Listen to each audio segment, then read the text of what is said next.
So hello and welcome back to another episode of the Turn 5 podcast where Nia and Chris have abandoned us again.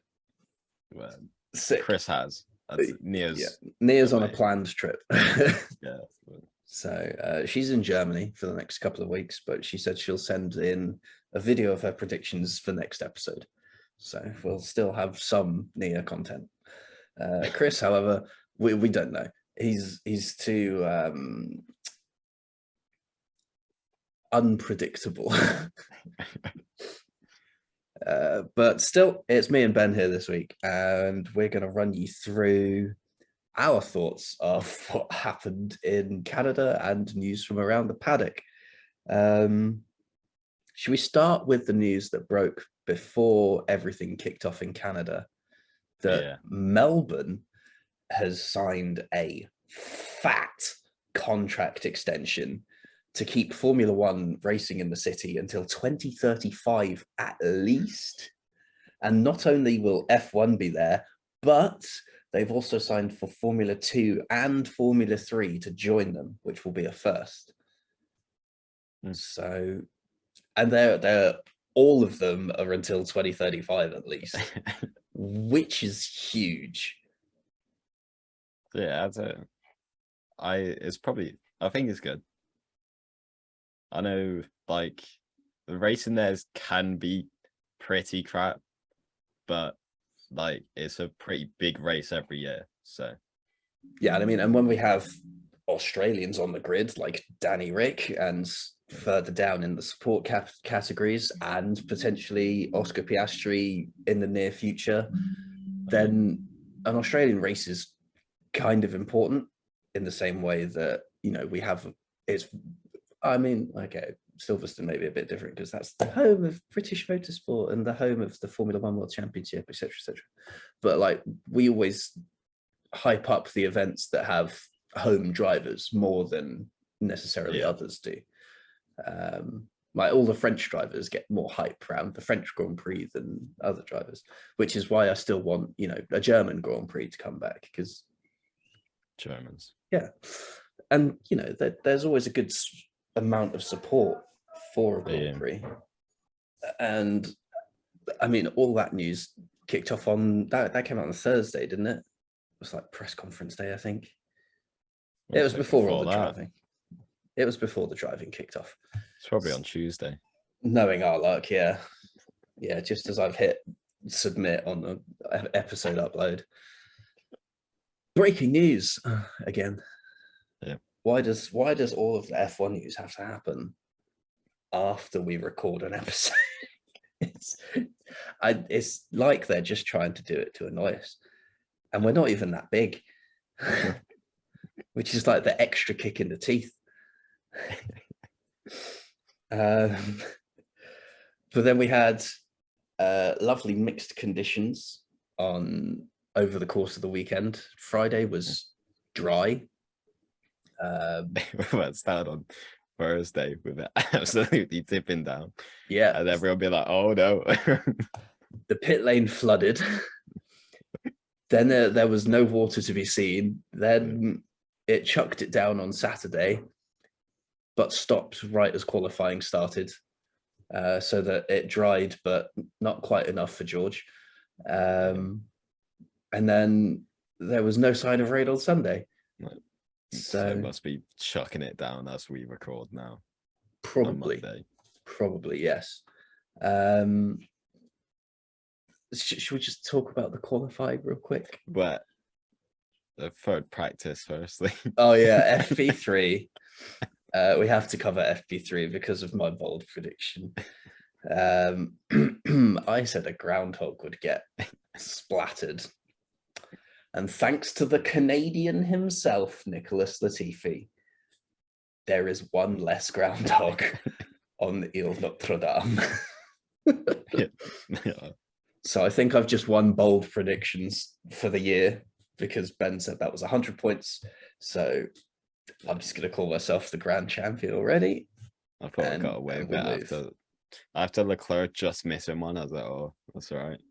No, yeah, there was a few close calls. I kept like finding them on TikTok, just like near misses, and then finally we got one.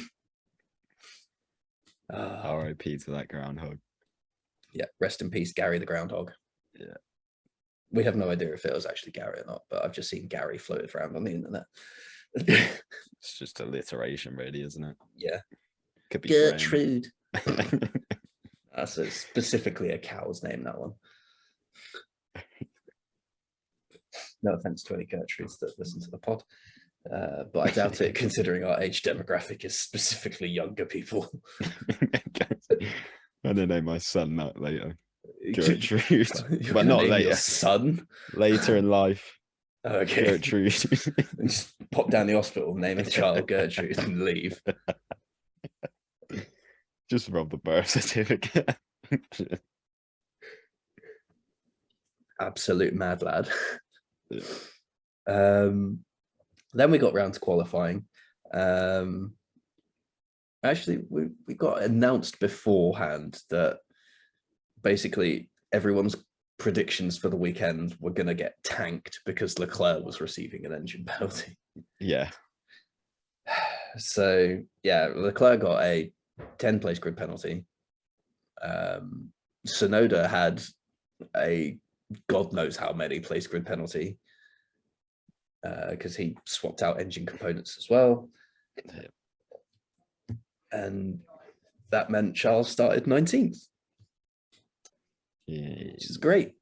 So yeah, with Charles starting 19th, all of our predictions were ruined, basically. I mean, he could have still put it on pole and then only started 11th. Kind of don't understand why they didn't try. Didn't he get another penalty? I only saw the 10 place. I didn't see anything more than that. So yeah, odd. Because if he'd started 11th, he could have got a lot higher up than he did. But yeah. Maybe they just didn't want to risk it in the weather. Yeah, I know he would have got into Q2 to get past Tsunoda. Yeah, then he started it back. Yeah, he just set a faster time than Tsunoda so that he wasn't dead last. Yeah. But like, why not at least get into Q3 and start a bit higher? Because considering the Q2 rule's gone and we were on wets anyway, so you could choose your starting compound, whatever anyway. You know, yes. It's another weird one by Ferrari.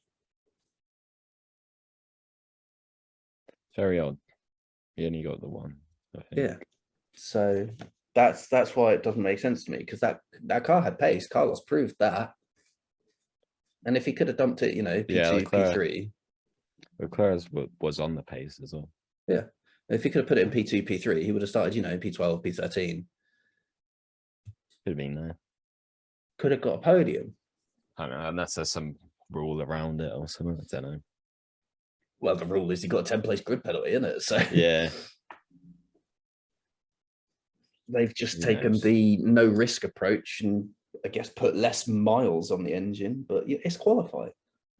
It's only like 8 laps at most. Okay, you've got out and in laps, but whatever. What was it? No, because he just didn't set time, did he? No, he sat in the garage. Was it the red flag? No, in Q2 he just sat in the garage. So yeah, no, weird. I just don't understand it. I'd personally rather try and at least get into Q3. Because if like that car is always getting into Q3, right? Yeah. And once you're in Q3, any position you gain is then further up than you otherwise would have started. Oh yeah. So I don't get it. Who knows? So weird. Other stories, both Canadians out in Q1, both Aston Martins out in Q1. Yeah. Ouch. Which was surprise for Vettel. He was right on the ball in FP3. He was, and then the car was just apparently it was to do with tire pressures.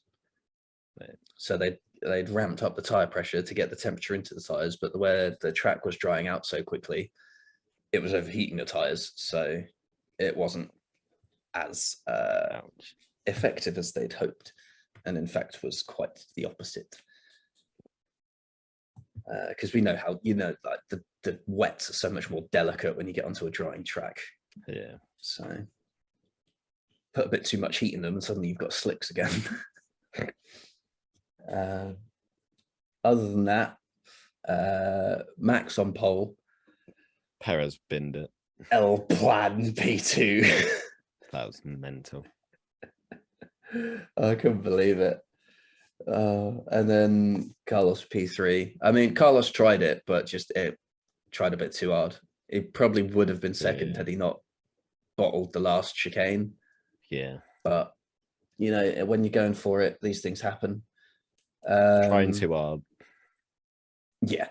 Honourable mention, Zhou Guanyu made it into Q3 for the first time. And Mick. Mick was his highest ever qualifying performance, P6. Very good performance. Haas's highest ever combined qualifying performance of P5 and P6, which is good. Shame the race was absolutely tragic. Oh my God. George went for big brain and came away with zero brain. Yeah. You could see why he was trying it, especially through sector 3. There was such a definite dry line. It was just turn 1, 2 was just soaked. Massive puddles on the curb. It was like that. This is just not going to work for you, son. Yeah. Like, fair play for trying it, but no. Hindsight is 2020 and all that. So, what other stories have we got out of quali? I mean, Perez binned it and took a walk through the undergrowth. Apparently he just rejected the offer of a scooter and just wanted to walk back. It's a man who's unhappy. It's a man who wants to think about things before Helmut Marko says anything. To be fair, it was kind of unlucky because, I mean, Albon did something similar and got away with it, but Perez just went in a bit too hard and his wing got stuck. You could see it when they were pulling the car out. Yeah. That front wing was wedged under the Tech Pro, which was the issue. Like, he could find reverse, and I'm sure he could probably get it. I think it was probably something in the computer that was like, no, we're not going to let you try this because we can't go anywhere. We're stuck. So probably like a torque limiter or something to stop it blowing itself up. But then again, it just did it the next day. Yeah. That was painful. Joe has now out-qualified Bottas twice. The last 2 races as well, isn't it? Yeah. So on fire. He's doing well now. He's found his feet. But yeah, his car's actually being reliable. This weekend, yeah. Give it time. Bottas's hasn't. Missed a lot of running with was an anti-stall issue, wasn't it? No idea. It was something like that. I think it was an anti-stall issue. Basically, the car wouldn't go.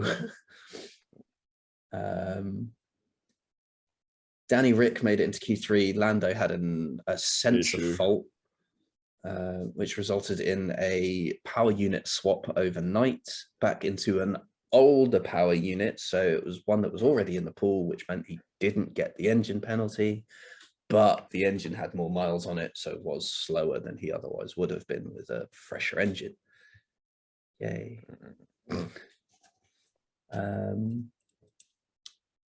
The race. Yeah. One thing I did like at the start was the red grid boxes for the Ferraris. I thought that was really cool.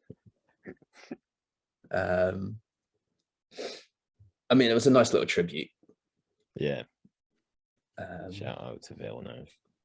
Which one? the one that's no longer with us. Yeah. Preferably that one. Yeah, the one who the circuit's named after. not the one that was giving interviews. Here's a tribute to you, mate. But I'm still alive. Not for long. Go and ask Gary. About to meet the same fate. It was quite an eventful little race, wasn't it? Yeah, it was good. Considering it was dry.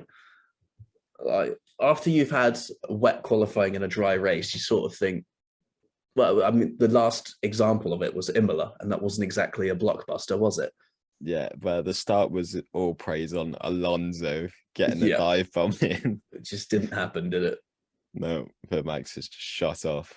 Yeah. And then it was sort of, there's like a little DRS train with Bottas. Is it like Albon, Norris? Yeah. All that lot. the lower half of the field was in a DRS train. Latifi was off the back, as per. Yeah, Magnussen made contact with Lewis as well. The second race in a row we've had the meatball flag out. Yeah. Having not seen it for years, and now we get it twice at once. London buses of a flag, that. I mean, you can see why, though, because it was definitely progressively going. It was just gutting, considering how good of a qualifying performance they'd had. Yeah. To how disastrous of a race unfolded for them. Magnussen finished last. Which, I mean, it's just bad. And it was a slow pit stop as well to change that front wing, which was just extra bad. And then Mick had his, it was a PU problem, wasn't it? Something like that. Yeah. It was a shame considering he was in seventh or eighth. He was in the points at that point, but yeah, I know. Down it went. Because Joe had just got past him. Yeah. Down into turn. And then he just 7, 8, something like that. The end of the DRS zone. Yeah. And then he just started tumbling down the order, and you go, no. What has he got to do? I feel like I'm getting deja vu when talking about George Russell now. What has he got to do to get a point in F1? I don't know. It's just mad at this point. Like, he was driving well. He'd had a really good weekend. He hadn't done anything wrong. And then the car gives up on him. Yeah. Gutted. I'm absolutely gutted for him. He's got to keep putting himself in them positions. Yeah. One of these days, it'll pay off. Yeah. Hopefully next time out, you know? We get him next time. Oh, God.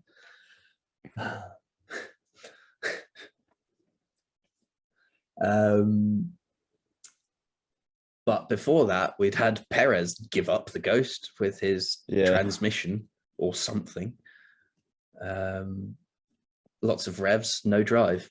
So, yeah, gutted. And it was at the same place on the circuit.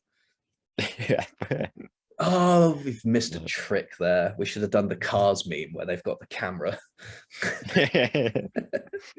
It's broken! Oh, well. So that was 2 VSCs in the space of the first 20 laps, wasn't it? Yeah, it was like Perez went around 8 or 9, 10, somewhere there. Schumacher was about 20. I know Verstappen boxed on when Perez went on the VSC. Yeah. So then Carlos was like, I'm just going to do whatever he doesn't. Yeah. And then Carlos pits on the second one. And then like 10 laps later, another VSC for like, get in. Alonso's like, not fitting. I mean, to be fair, it worked. They pulled off the traditional one stop. They just, they went long. They ignored all of the opportunities to get a cheaper pit stop and just went for it. I'm trying to think when Tsunoda's safety car came out. It was probably a bit late for them, wasn't it? It was like lap 50. Yeah. I think the hard runners, because Alonso started on mediums, but guys at the back like Stroll had started on hards and just gone the whole distance. So that was like perfect time for them. But no, Alonso would not have made it that far. I mean, he could probably have made it that far, but would have been going at a turtle's pace. So yeah, unfortunate. Still got 2 points, finished 9th. That's good effort. Something. Ocon in 6th as well. So double Alpine points this weekend. Ocon raced well. Yeah. I mean, I'm sure Alonso is going to be a bit disappointed having started on the front row, but in all of the interviews, he did say like the car's natural pace is 6th or 7th. Yeah, and Ocon's in 6th. So, you know, that Alonso is... to challenge, you probably would have had to be wet as well in the race. Yeah, definitely. And then I think we would have had a very interesting fight with George coming through, because he definitely would have come through. If it's in the wet, you know George is coming through. But yeah, I mean, it was interesting with the Mercedes boys because Hamilton pitted on the first one, then George pitted on the second one. And then you're thinking, well, now what? Yeah, I was really hoping to see a battle between Hamilton and George. But then after the safety car, and they'd both got fresh tires at that point. Hamilton just drove off up the road and left George behind. So, you know, it was kind of like, well, no, fair enough. He's gone. Another podium for Hamilton. 3rd and 4th for Mercedes. Again, cashing in on a bit of bad luck from other teams. Yeah, consistent. Yeah. I mean, you can't really fault anything they've done this race. Hamilton's pace looked good as well, to be fair. He's setting some fastest laps. Yeah, he got his highest quali position for the season as well. Yeah, like just before Tsunoda retired, wasn't it? He kept going purple. Yeah, and then afterwards it was just Carlos banging in the laps. Yeah. That was a tense finish, but I will go back to my point I made after Miami, that the Ferrari doesn't have the same straight line speed as the Red Bull. And even with the DRS Open and even with Carlos, I think they said he was going like 20 kilometers an hour faster at the speed trap down the straight. He still couldn't get it done. It was like half a second coming up to the hairpin. I was like, oh, this could be his chance. And then every time Verstappen would just shoot off the hairpin. It just had such great drive off that corner. He gained like a 10th or 2 every time. And by that, it was just, no, you need to be within half a second for it to work. Yeah. After the commentary team were saying that the DRS made it too easy, I think Carlos would like conversation. But yeah, no, like the Red Bull just has enough straight line speed to be able to just keep the Ferrari behind. Whereas I don't think the Ferrari could have done the same. Yeah. Like if he'd reversed those positions, I don't think Carlos would have kept Max behind him. Yeah, but probably not. I doubt it. Just the speed that we've seen from the Red Bulls. Well, a Red Bull this weekend. I mean, it's okay. I think we should talk about it. Perez was in second in the championship, and was arguably in with a good shout for challenging for the drivers. Like, yes, he's still there, but he is now a long way off. Everyone is a long way off, Max. Well, Max is on 175. Perez is on 49 points off him. Leclerc's nearly 2 race wins off already. And Perez has only got 3 more points than Charles. Yeah, Verstappen dominance is getting boring. But that's the thing now, because Max has pulled such a gap over Perez. I feel I'm worried that this is the point that Red Bull are going to start saying, now we can implement the team orders. Yeah. I know it's not a huge gap, and a Max DNF would bring Perez right back into it, but this is Red Bull. Yeah. So it's concerning a bit, but we will see. Still, Carlos is closing the gap up to George in the championship. Yeah, the fight for P2's on. It's getting there. Also, Hamilton and Bottas. Hamilton's on 77 points. Oh, Bottas is on 46 now. It's disappointing. You were hoping he was for 44. Yeah, he was on 44. Now he's on 46. Damn. But yeah, Carlos with another P2 is a solid result for him. Yeah. Still can't quite clear that duck of the race win or the pole position, but I feel like it's just a matter of time, you know. Yeah, he put in a solid weekend on a weekend where he knew he was Ferrari's main chance. Yeah. And he was there. So with Charles starting at the back, the focus on Ferrari was on maximizing his potential. Yes, it's about getting Charles through the pack, which they did a good job of, to be fair, even with a slow pit stop. But I feel like the Ferrari strategy was right this week, in contrast to others. But it was just a case of Max just had it. So yeah, it's one of those ones that I don't think it was their weekend. Maybe we'll have, I'm trying to think, what is that classic track that Red Bull don't go well at? But Ferrari might be good at Silverstone. Like, I know Leclerc loves Silverstone. Yeah, he went well there last year. Admittedly, it was because of an accident. Of a ding-dong. Yeah, but he was still there. So yeah.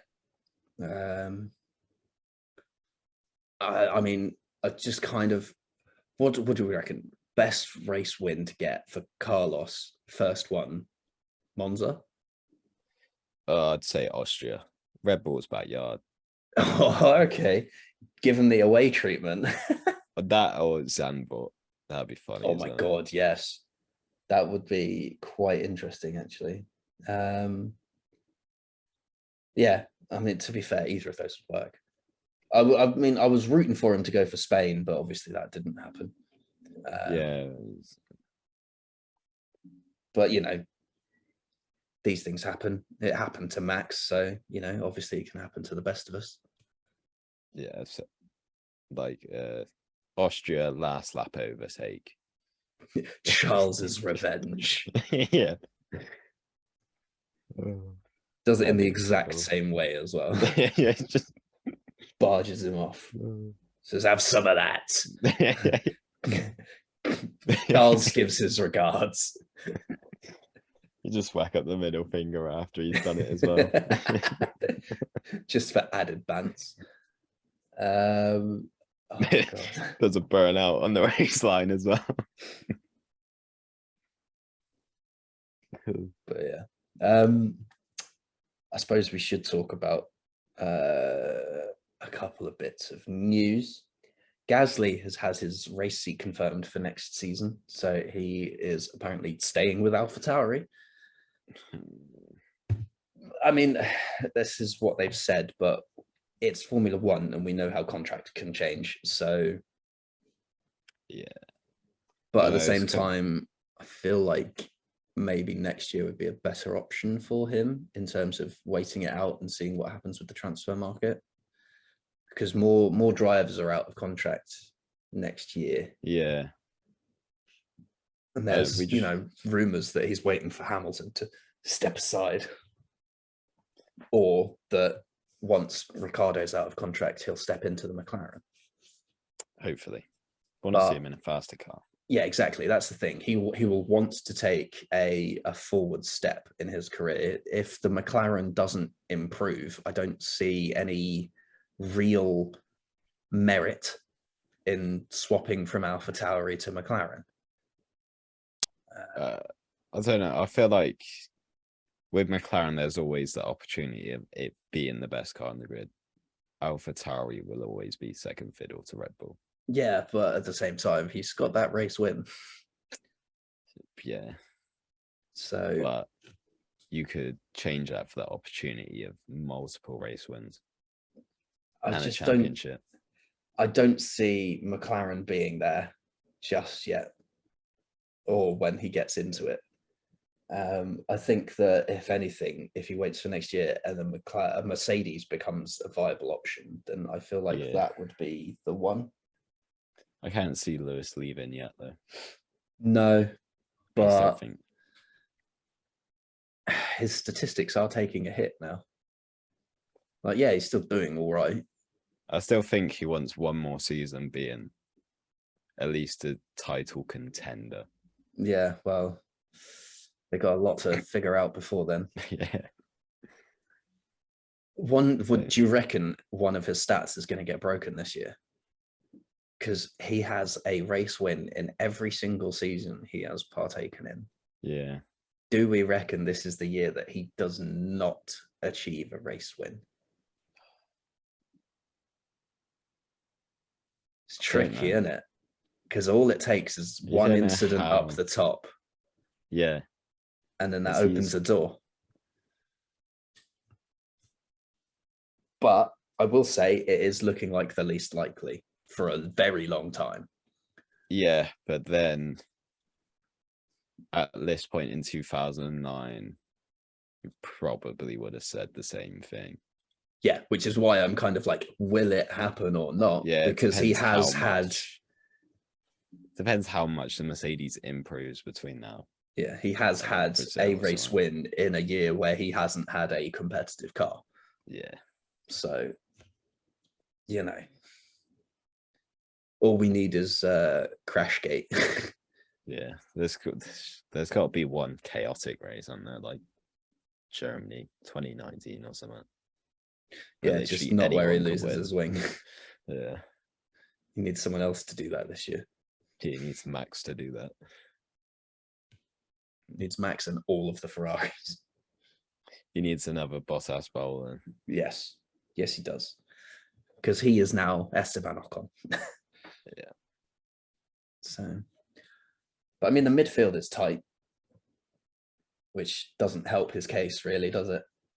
I mean, I know Mercedes are over 100 points clear of fourth, but still, we know that the Alpine is incredibly quick in a straight line. We've seen that in the last few races, like Sector 3 and 1 of Baku, Sector 3 at Canada. All of the speed traps, just Alpine. So, yeah. I wouldn't rule out Alpine to do well at Monza. It's McLaren's backyard.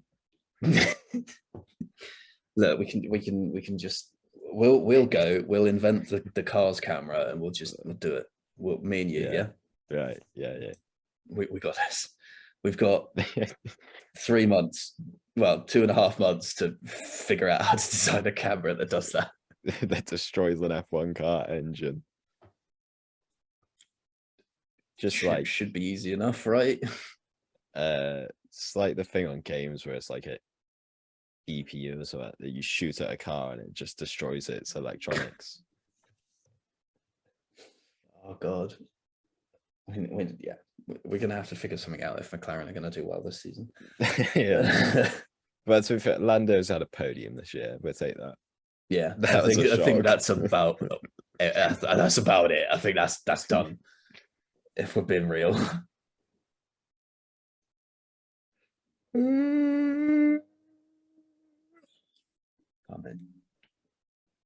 Still waited on a driver to win that hasn't won before, though.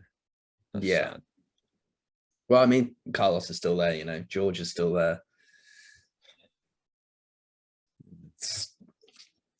You just need one wacky race, and there you go. Yeah. Last bit of news then before we go over our predictions. Latifi. The rumor mill is really starting to grind into gear.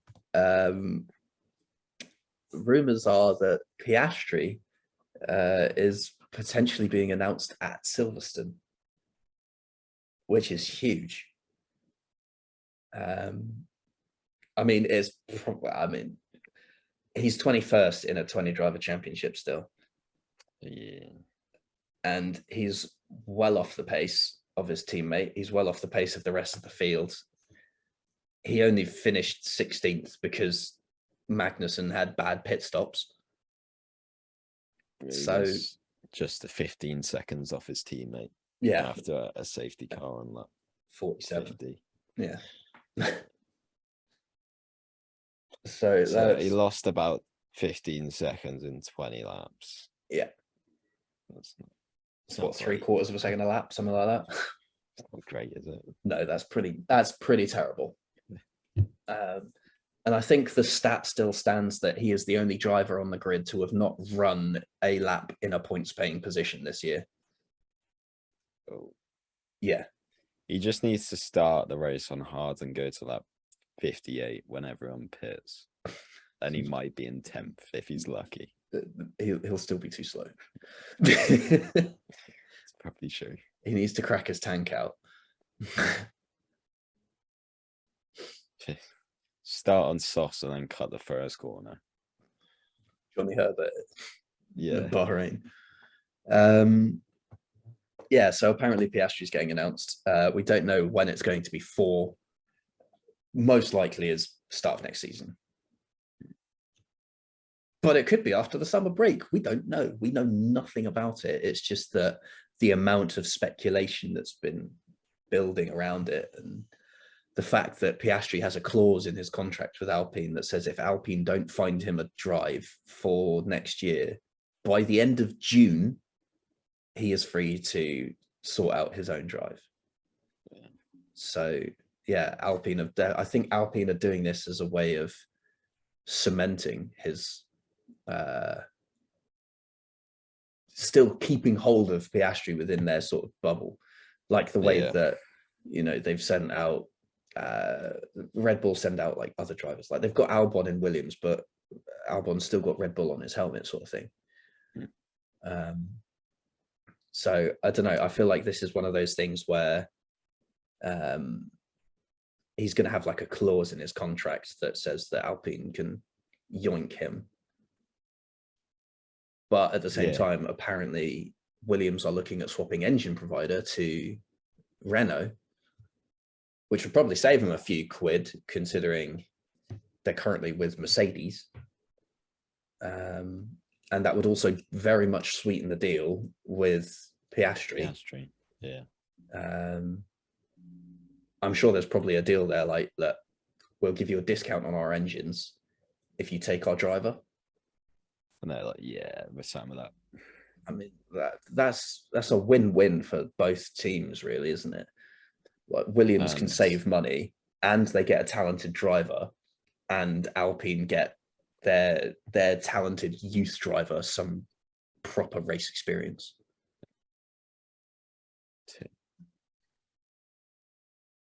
So I don't see how that is a bad deal at all. So they could go back to the iconic livery from 92 as well. Oh, very nice. So good. We do love a good retro livery. Yeah. I like what they've done with the Duracell sponsorship, though. Have you seen it? With the airbox is now a Duracell battery. Yes. I thought that was a neat little touch. It used to be my livery on Gran Turismo on a Beamer is just a massive Duracell battery. It's an electric car, yes, officer. Yeah.